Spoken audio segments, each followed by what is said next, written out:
Halo semuanya, di video kali ini kita akan belajar bagaimana cara untuk menggabungkan beberapa sel. Nah, jadi di sini nanti akan ada contoh kalimat, contoh teks.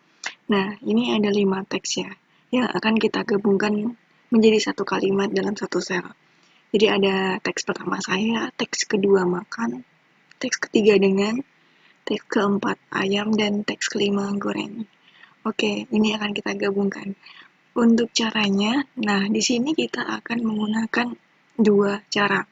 Nah, yang pertama kita menggunakan fungsi concatenate, dan yang kedua kita menggunakan tanda dan simbol dan. Oke, kita langsung coba aja caranya bagaimana supaya lebih jelas ya. Oke, di sini kita coba dulu untuk cara yang pertama menggunakan concatenate.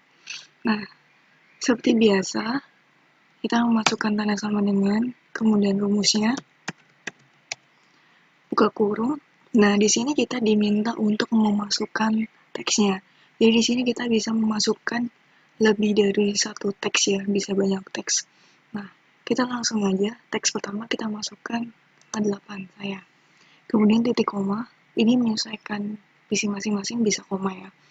Kemudian teks kedua, titik koma lagi, teks ketiga, titik koma lagi, teks keempat, titik koma lagi, dan teks kelima. Kemudian tutup kurung dan di enter. Nah, di sini sudah gabung ya, untuk semua teksnya sudah gabung menjadi satu sel. Nah, kalau misalnya kalian mau memasukkan tanda spasi nih, misalnya saya tambahkan tanda spasi ya, jadi supaya terbentuk kalimat yang benar, yang pas. Nah, di sini saya tambahkan saja tanda petik 2, spasi, petik 2, dan titik koma. Karena tanda spasi ini bukan angka, jadi harus diawali dan diakhiri dengan tanda petik 2. Kita copy saja. Oke, seperti ini. Nah, di sini sudah ada tanda spasinya ya. Jadi udah kelihatan jelas saya makan dengan ayam goreng. Nah, misalnya di sini kalian mau menambahkan lagi nih teksnya yang tidak ada uh, di tabel ini. Nah, misalnya sama saya makan dengan ayam goreng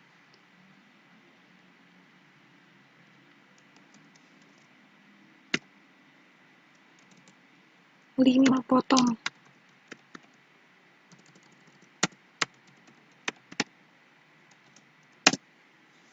Nah, seperti itu. Kalau misalnya cuma mau menambahkan 5 saja, langsung aja di sini langsung diisi 5. Jadi langsung muncul 5.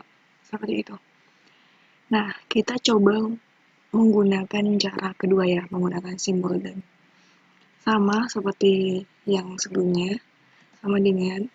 Nah, kita langsung aja memasukkan teks pertama, kemudian simbol dan, teks kedua, simbol dan, teks ketiga, simbol dan, teks keempat, simbol dan teks kelima. Oke. Nah, ini sama seperti tadi, belum ada tanda spasinya. Kalau mau menambahkan, tinggal ditambahkan saja. Petik 2, spasi, petik 2, simbol dan. Ini di copy saja.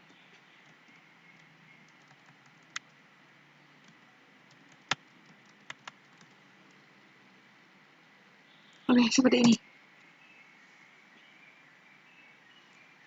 Nah, ini biasanya digunakan untuk suatu proses yang misalnya kalian mau melakukan proses VLOOKUP. Jadi kalian punya master data, misalnya data stok tuh. Nah, kalian pengen tahu nih, untuk stok A di toko 1, 2, 3 itu ada berapa stoknya, segitu. Nah, itu kan ada dua kategori ya, dua parameter ya. Jadi ada nama barang dan nama toko. Nah, kalau misalnya kita mau VLOOKUP tapi hanya dengan menggunakan nama toko, nanti yang muncul atau menggunakan nama barang doang ya yang muncul yang dari master data yang paling awal doang. Nah, itu kan nggak bisa kayak gitu. Jadi, supaya datanya yang kita hasilkan itu benar-benar sesuai, kita harus menggabungkan dulu antara si nama barang dengan nama toko itu. Kurang lebih seperti itu. Nah, di sini tidak belum akan saya jelaskan mengenai itu, nanti akan saya jelaskan di video selanjutnya. Jadi supaya lebih fokus di sini kita belajar concatenate dan simbol dan dulu. Oke. Nah, kalau ada yang belum jelas silahkan langsung ditanyakan ya. Kalau ada saran, masukan silahkan disampaikan. Oke, terima kasih semuanya. Sampai jumpa di video selanjutnya.